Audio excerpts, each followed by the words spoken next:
Hi, my name is Javanya Lewis, and I am the Executive Director of Empowered Parents in Community, affectionately called EPIC.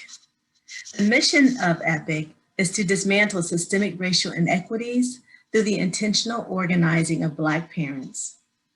Our work is to advocate for equitable resources and access, and for equity in education.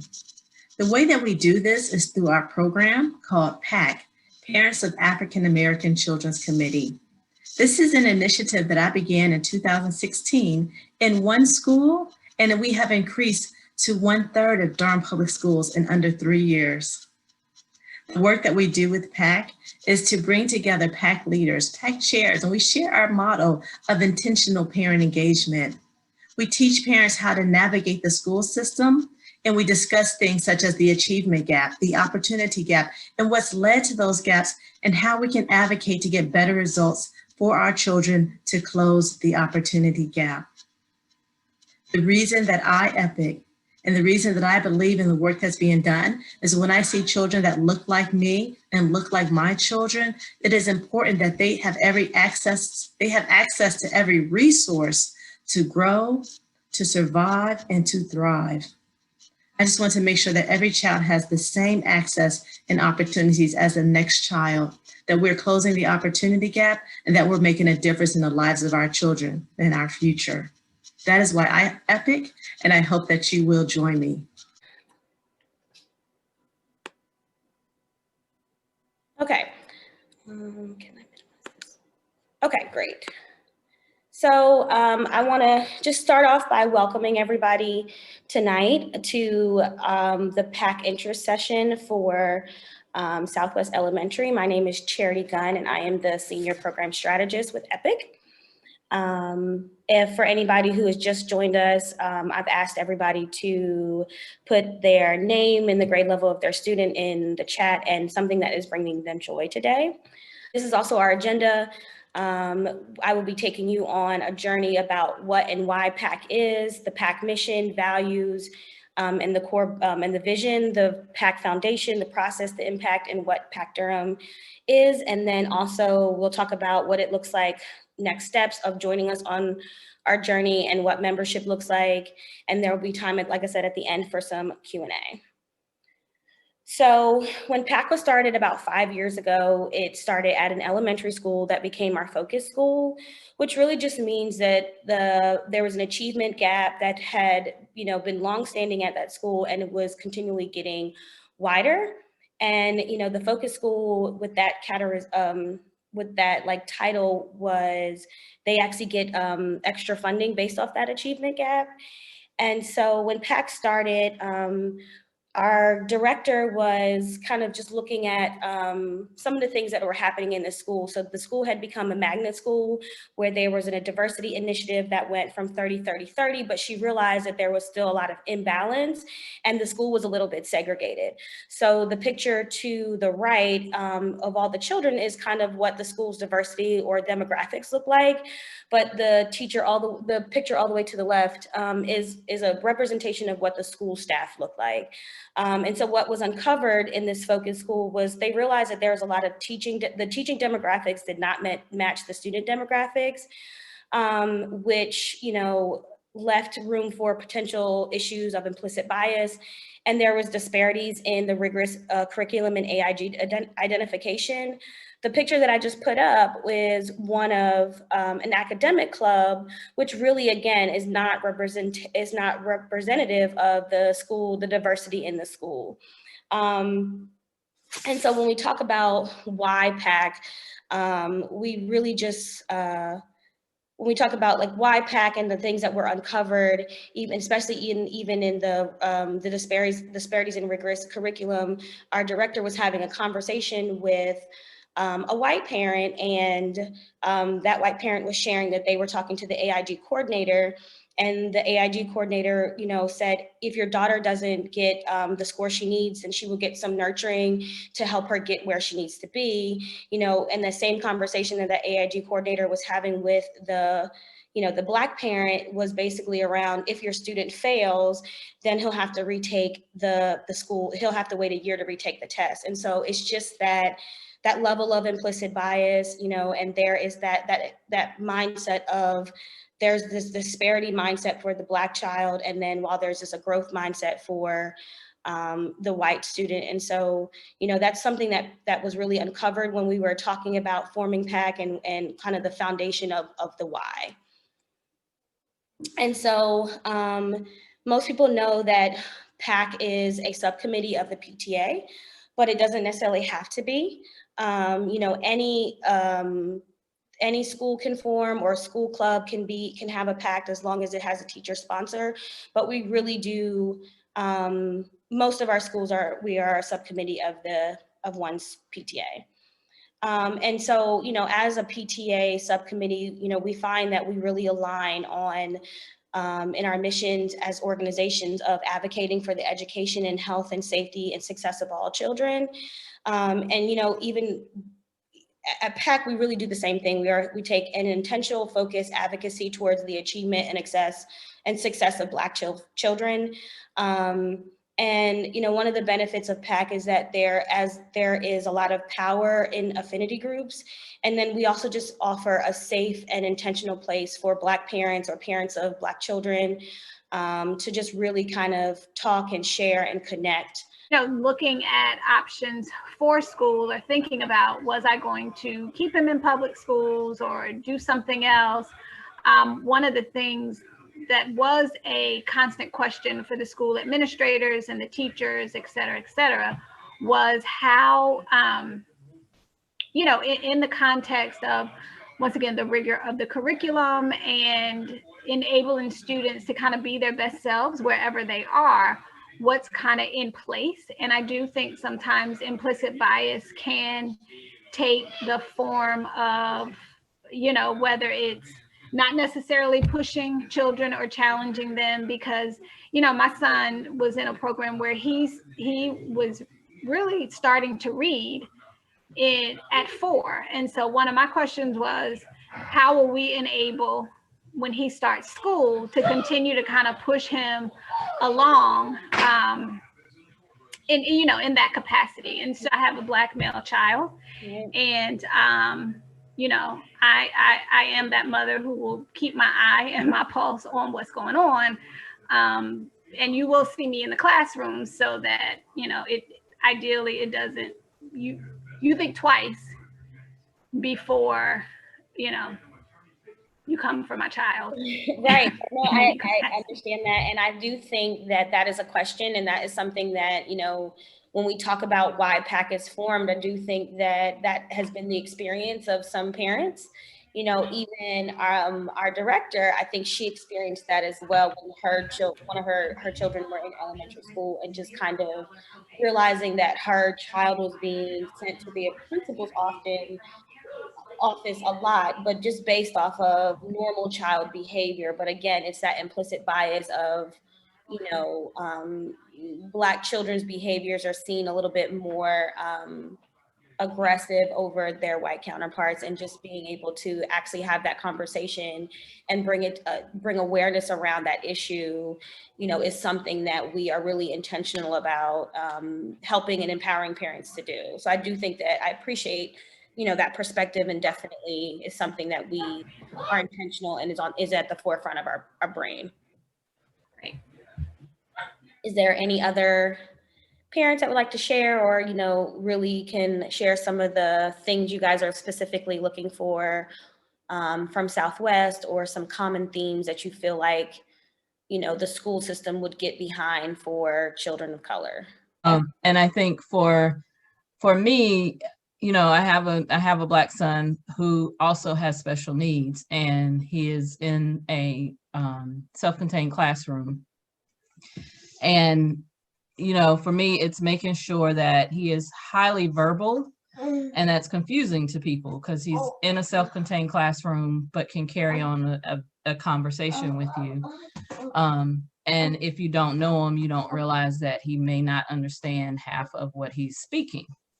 He also tends to pick up, he likes to emulate people that he is like very excited about. And so being that, you know, hip hop rap is one of his favorite types of music, he will repeat words in the songs.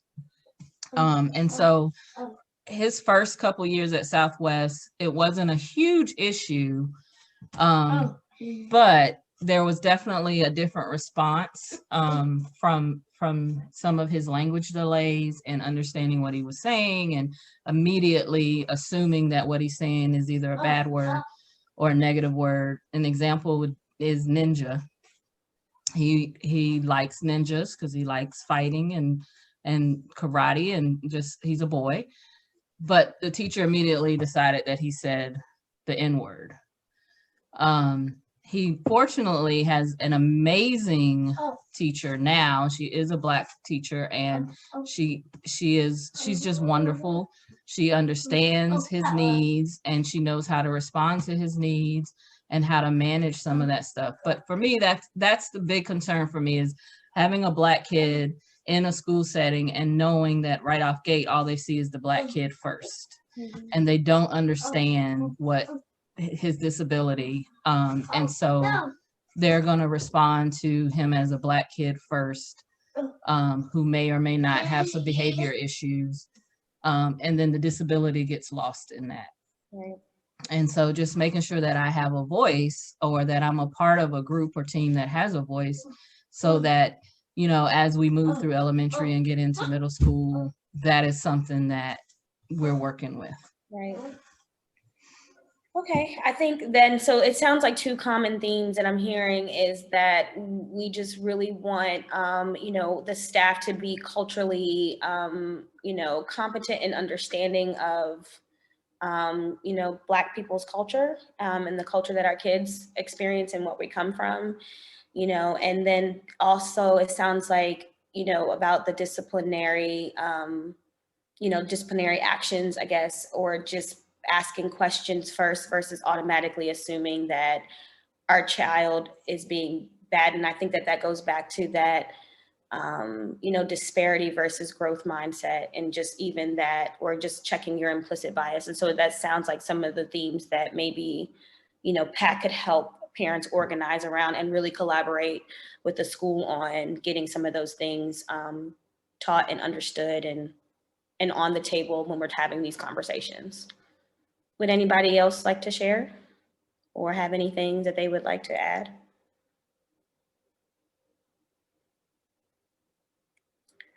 All right, I'm going to keep on going. If we're, please stop me if you have any questions, but there, like I said, there will be some time at the end for more questions if need be. Yeah, sorry. Okay, so, and it sounds like, again, some of those themes are the themes that we have, that we were just talking about. PAAC does support. They are very student-centered. We're really community-oriented. We focus on advocacy. We focus on racial equity, and, you know, culturally affirming practices, you know, and we do that through intentional, purposeful, and relational engagement.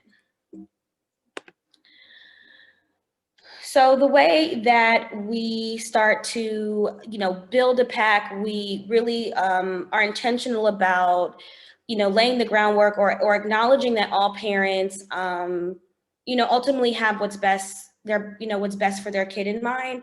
I think that sometimes, you know, as Black parents, again, I just think that people's implicit bias says that Black parents are not involved, when I don't think that, when we have found that that's not true. I think Black parent involvement really has to be, Black parents just need some buy-in. You know, they need to realize that, you know, when things are focused on their kid and specifically tailored to their kid, they are more inclined to show up and, you know, be present. So that is where we begin. We really work on, educating parents about some of the problems that that not only their child may be facing, but all Black children may be facing at the school, and really share that the administration is doing, a good job working on solutions, and they have them, but then also working and honestly having conversations about how we can support those solutions and collaborate really to reach our shared goal for the success for all of our children. And that really is that advocacy part of when we're building and we're starting PAACs. And so, the process of starting is we are intentional about creating a safe and inclusive space for parents. And so the way that PAAC is formed is we usually have a chair and most often a co-chair. And those two operate as the leaders within the group, and we really work on developing their advocacy skills and really empowering them to, to kind of be the leaders in this organization. We really do advocate for PAAC to be a part of the PTA, just so again, when we talk about some of the goals and the missions and of what PAAC is, we really would like that voting member on the PTA and really increasing that Black parent leadership within the school. And then, our chair really does bring, a lens of equity to the table when we're talking about, prioritizing the needs of certain affinity groups. And research shows that it's really important for affinity groups to meet and have a safe place to share. The board is fully supportive of bringing PAAC to Southwest, and we are really excited about the opportunity to do that and have the funds in our budget to be able to cover the membership for the PAAC committee. We also voted to have the committee chair have a vote on the board as a standing committee. So whoever steps up to be in that role will definitely have a vote and a voice on the board. And so, back to, the why of PAAC, and when we were forming, we really leaned into the recommendations for the North Carolina Public School Forum, and we prioritized these goals in the schools that we serve. We really prioritized the teaching staff diversity, access to rigorous curriculum, adequate resources for exceptional children, culturally responsive pedagogy, integrated schools and classes. We definitely believe that the classroom should be, representative of your school demographics. The discipline practice and academic content and support that's also culturally responsive, it's high quality, and if there's any additional support that's needed, that those things are being prioritized. Pre-COVID, when we're talking about engaging and getting out and meeting, Black parents, we will show up at the school fairs and other, any activity the school is hosting, really to kind of get that face-to-face, meeting with Black parents and engaging them and talking to them about PAAC and really getting, out there to meet and connect with the Black parents. So again, just back to the mission and the vision and the core values, I really want to just highlight the bolded words, which is our mission is to inspire academic excellence. Our vision is to be a village and stand in the gap. And our core values are really about equitable education, eliminating that achievement gap, empowering Black parents, and really being that the students have ownership in their success. And so some core values and some core beliefs and assumptions, we believe that every student is capable of school success in school when there's an expectation of higher ability from their teachers and administrators. Parents have a critical role to play in both supporting schools and holding them accountable. And that's really where we land again when we talk about collaborating with the school. We really not only want them to support them, but we really want to hold them accountable for the things that they said that they were going to do, and really advocate for that. And when we also talk about parents, we have believed that parents who have the desire, time, and resources to commit to stand in the gap for those who don't, without judgment. We realize that parents are busy, and that not every parent comes from a two-parent household, and parents will have multiple jobs, but that does not mean that they are not involved and that they don't want to participate in their school, in their child's, school success. And so, you know, when as parents of means, it's our job to really just stand in the gap and without judgment. And that's the part we really, really lean on. You know, example of that was we send out monthly newsletters, and a parent came up to our director at a different community meeting and said, you know, I really appreciate you guys for doing what you do. And I read your monthly newsletters, and it's just really, I'm really engaged and I'm really in focus on what you guys are doing and really support the work that you guys do, but had never shown up to a PAAC meeting. But again, it's like, we didn't ask why she never showed up to a PAAC meeting. But again, it doesn't mean that just because their parent does not show up does not mean that they're not engaged and they're not involved. And, you know, we really do focus on standing in the gap. And last, as we engage parents and partners within the community and bring our wisdom and resources together, we can make steps towards elimination of the achievement gap. So I know during this whole presentation, I've been saying EPIC and PAAC. So PAAC really is the heart of EPIC. And, you know, EPIC is the organization that supports the work of PAAC. And the mission of EPIC is really to dismantle systemic racial inequities through collective organizing and intentional engagement of African-American parents and communities, and to advocate for high quality educational opportunities and equitable distribution of resources. Okay. And so one of the big ways, and one of the that we really love that what EPIC does to support the work of PAAC is we make space for PAAC Durham. And PAAC Durham is, you know, where we are currently in 15 schools across the district, and we really get together once a month and we resource share, and, you know, we offer just a safe space for, you know, Black parents and caregivers to just talk about, you know, some of the frustrations or some of the things that they may deal with having race conversations, because we all can acknowledge that they're hard and they're not easy. And, you know, we really offer just that level of connectivity and, you know, just building community, and not only within your school system, but district-wide. I mean, I was in a meeting last night at Brogdon Middle School, and there were some Club Boulevard elementary Club Boulevard parents in there, and they were just talking about, again, it's just that connectivity, and Club being a feeder school to Brogdon, they were already building relationships so that when their student, you know, transitions into middle school, they already have connections with the principal and other staff and other parents, you know, and especially during COVID, I think that it's, there are a lot of, one parent shared that their student was struggling because, again, they don't have that connectivity, but PAAC is really offering that. And, you know, we offer that at the middle, the elementary, the middle, and the high school level, just that connectivity across the board, and just being able to reach out when your student transitions into the next grade, you know, reaching out to those parents and having friends already before they get there. So with PAAC, in PAAC Durham, we have once a month meetings, and we have a biannual leadership training. We'll have a great time, and hopefully post-COVID we can do some, you know, in-person things, but right now we're all virtual. And so just about what we put in with PAAC and what we get out, you know, parents learned how to navigate the school system and advocate at the school.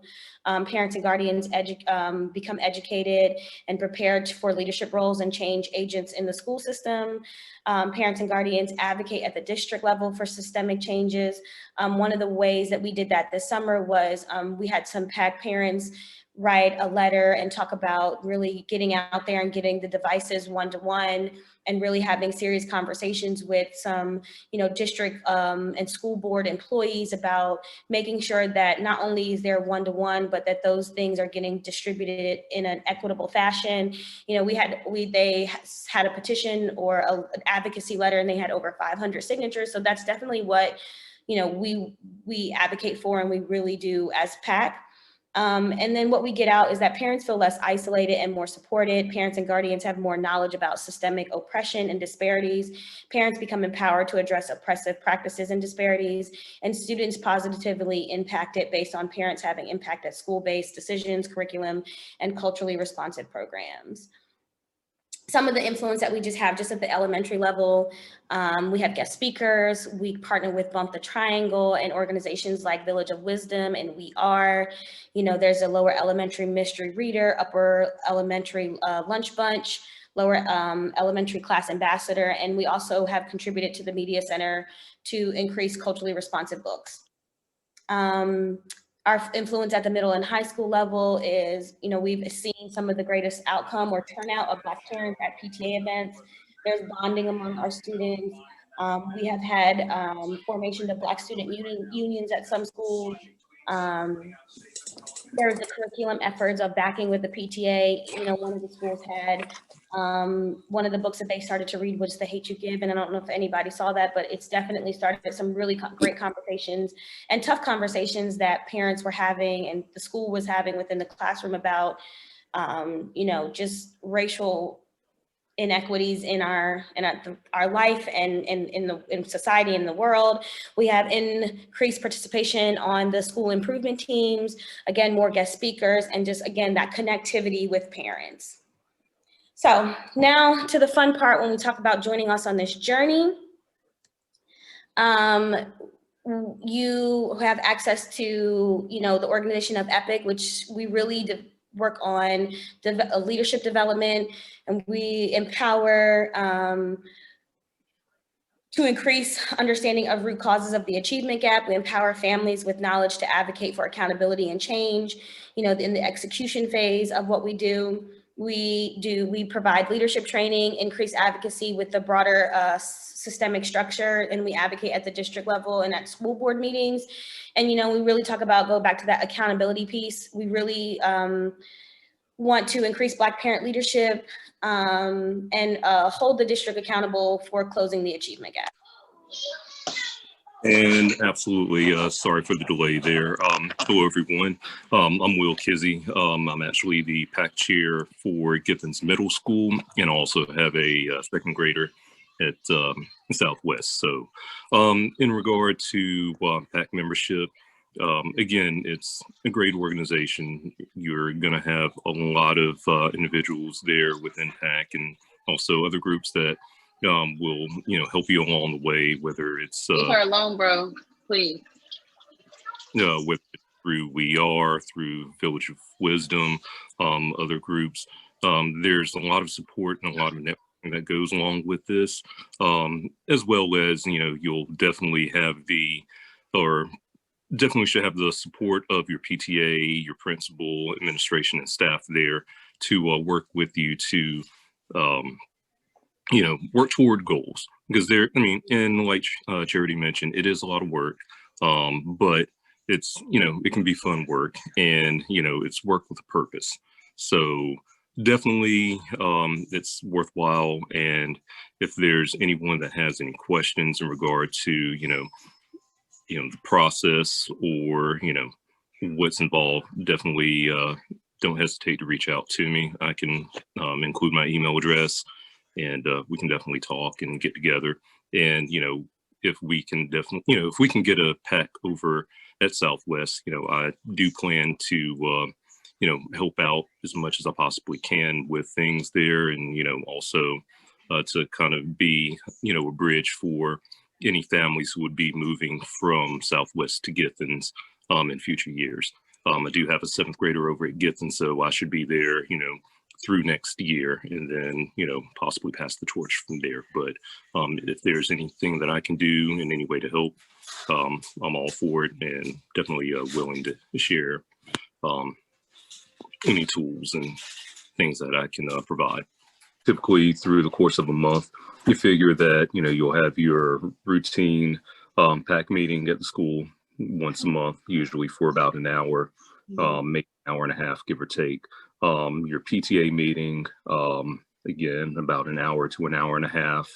The weekly or monthly rather PAAC Durham meetings, again, those usually range typically what, 1 to 2 hours on average, Charity? Yeah, we only plan for an hour. It's just those 2 meetings that are usually those, and this one that's coming in November is just, it's just a carryover from the other training. And so there were some people that weren't able to do it. So we just added an hour on there.